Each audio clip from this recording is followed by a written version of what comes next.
wabarakatuh. Salam sejahtera untuk kita semua, teman-teman media. Terima kasih sudah hadir walaupun undangannya mendadak ya. Tadi memang Bung Rocky merasa ingin perlu bertemu dengan teman-teman, daripada banyak sekali pertanyaan masuk satu persatu, daripada dijawab satu-satu, lebih baik kita ketemu langsung gitu ya Bung Rocky ya. Betul. Kita ngomongin apa hari ini?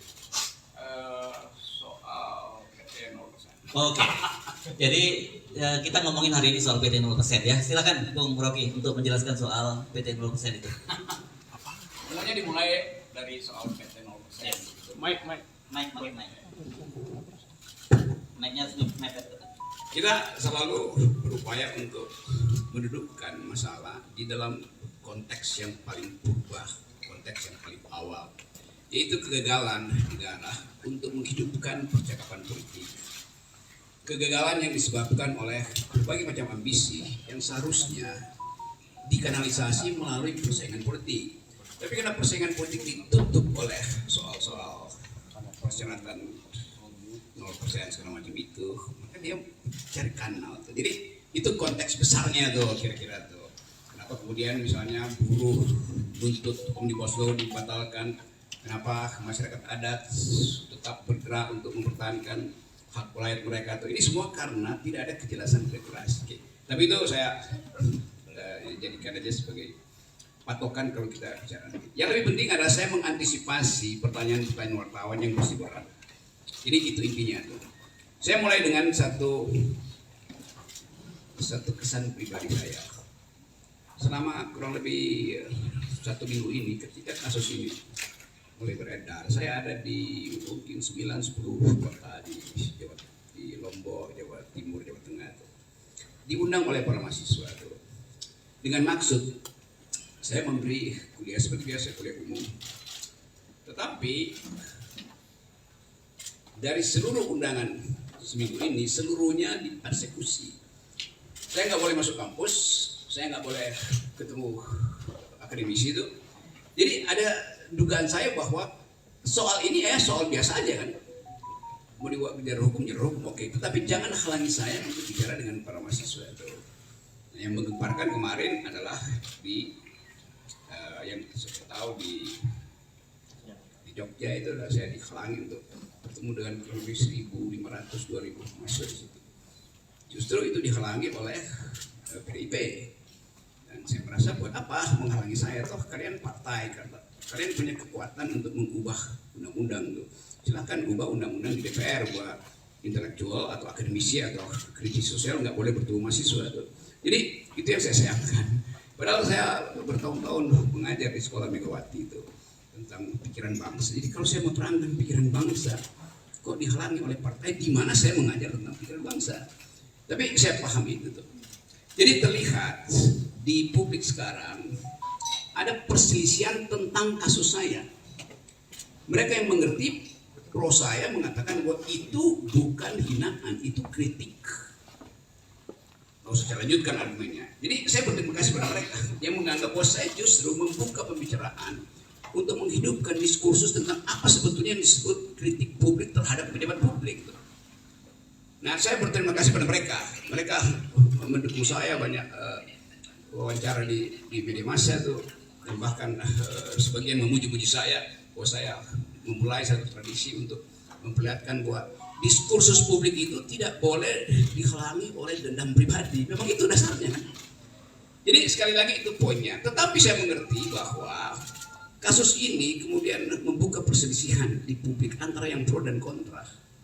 Nah itu yang membuat kehebohan. Kehebohan itu bisa ditafsirkan sebagai keonaran secara hukum itu. Itu pentingnya kita pahami bahwa sesuatu yang disodorkan untuk dijadikan target keonaran itu bisa disponsor oleh siapapun. Kan itu maksudnya kan. Nah saya minta maaf terhadap keadaan hari ini yang menyebabkan perselisihan itu berlanjut tanpa arah itu. Tentu saya merasa kok ini kenapa nggak bisa diselesaikan secara hukum. Jadi sekali lagi saya menyesalkan bahwa persoalan hukum yang dari awal saya katakan ini adalah kritik saya terhadap Presiden Jokowi yang saya ucapkan dengan sangat tajam dan biasanya saya lakukan itu di mana-mana. Saya tidak mengkritik atau menghina Jokowi sebagai individu, tidak. Karena nggak ada urusan saya dengan Pak Jokowi.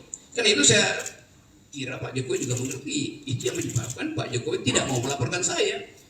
Kan Pak Jokowi mengerti bahwa yang saya ucapkan itu adalah kritik terhadap kedudukan publik dia, jabatan publik dia. Pokoknya di situ dulu tuh.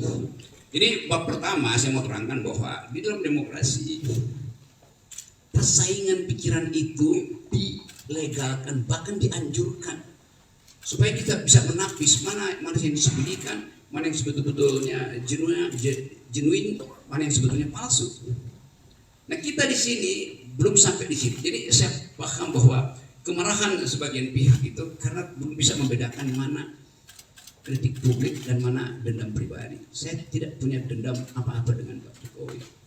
Bahkan saya sudah berkali-kali katakan bahwa anaknya Pak Jokowi bertemu dengan saya, dia minta kritik, saya kasih kritik.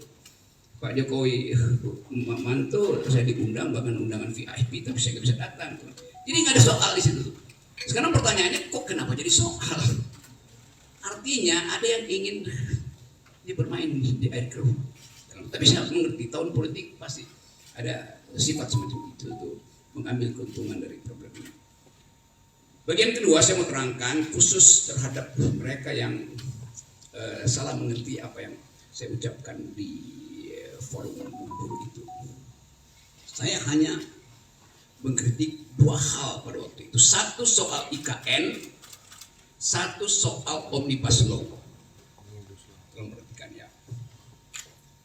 Saya terangkan bahwa saya pro gerakan buruh yang akan demo tanggal 10 karena sudah berbulan-bulan proposal buruh itu diabaikan pemerintah. Bahkan saya terangkan di situ bahwa Omnibus Law itu kemaksiatan politik karena menghina hak buruh untuk memperoleh sebetulnya memperoleh pendapatan. Jadi Omnibus Law itu menyingkirkan hak kesejahteraan buruh. Kalau ada dalil enggak itu bagus. Loh kenapa kalau bagus itu buruh udah berbulan-bulan melakukan demonstrasi itu. Dan kita tahu bahwa undang-undang itu dibolak-balik, udah ditolak Mahkamah Konstitusi, diputar lagi dengan asumsi bahwa itu bisa diperburukan, lalu barang yang sama dijadikan undang-undang kan. Kan itu yang saya sebut sebagai apa permainan semacam itu, pusat menipu tuh. Pemerintah menipu kebijakan. Jadi saya memang pro buruh. Lalu dianggap bahwa saya mengompori buruh untuk 10 Agustus. Bukan, buruh itu memang sudah berencana secara periodik untuk demonstrasi. Bukan saya yang mengompori. Saya tahu bahwa buruh merencanakan itu dari awal. Dan dari 2 tahun lalu tuh gerakan buruh kan terus menerus tuh. Jadi apa yang salah di situ? Lalu dianggap saya mendorong makar segala macam itu. Oke, itu kasus Beli pertama itu, kasus yang menyebabkan terjadi keriuhan itu. Saya membela buruh di pidato itu. Seandainya saya nggak pidato di situ, mungkin nggak ada soal. Tetapi tentu kekuasaan menganggap bahwa gerakan buruh ini akan mengalami eskalasi itu. Karena itu, ya oke, dicari cara supaya diaborsi. Jadi kasus pertama. Kasus kedua adalah soal IKN. Tiba-tiba masyarakat Dayak menganggap saya menghina adat Dayak. Di mana hinaannya? Saya justru membela hak masyarakat adat untuk tidak dieksploitasi oleh investor Cina. Bagaimana mungkin? Mungkin udah 5-6 kali saya ke Kalimantan diundang oleh universitas, diundang oleh komunitas masyarakat adat untuk minta pendapat saya. Tetap pendapat saya, IKN ini berbahaya secara diplomasi, berbahaya secara geopolitik, dan bahkan berbahaya secara kebudayaan. Karena pasti kalau ada IKN di situ, masyarakat adat akan tersingkir. Dan itu artinya hilang jejak kultural kita di situ. Jadi dari awal saya membela masyarakat adat Dayak, Banjar segala macam di situ. Jadi kalau ada satu teatrikal, ada binatang digorok di situ, saya menyesalkan. Siapa yang provokasi teman-teman Dayak saya yang pernah berkali-kali mengundang saya? Itu soalnya tuh. Jadi soal-soal semacam ini yang mau saya ucapkan untuk menerangkan bahwa saya mencintai bumi Kalimantan karena saya bertahan, jangan itu dijual. Pada waktu itu 2 hari sebelumnya kan beritanya Pak Jokowi pergi ke Cina untuk minta investor asing tanam. Bahkan kira-kira Pak Jokowi bilang, udah saya kasih konsesi 180 tahun, Anda tolong buatkan kami ibu kota. Bagaimana mungkin? Itu ya, presiden menjual negara. Kenapa mesti tersinggung? Memang faktanya presiden berupaya menjual negara, itu menjual lahan di Kalimantan untuk dijadikan IKN. Dia udah jualan ke negara-negara Arab, nggak bisa, jualan ke Kanada nggak bisa, sekarang jualan ke Cina itu. Jadi poin saya di dalam soal itu adalah saya tetap tidak ingin IKN itu dijalankan, apalagi dalam soal perjanjian. Buat tadinya IKN itu adalah bisnis, ya oke, itu nggak ada pajak saya di situ tuh. Lama-lama menggerogoti APBN. Pada saat yang sama, APBN itu mesti dipakai untuk membackup anak-anak Kalimantan. Harusnya pendidikannya mereka lebih tinggi, stunting tidak terjadi di situ. Kan saya lakukan pembelaan pada masyarakat adat di situ.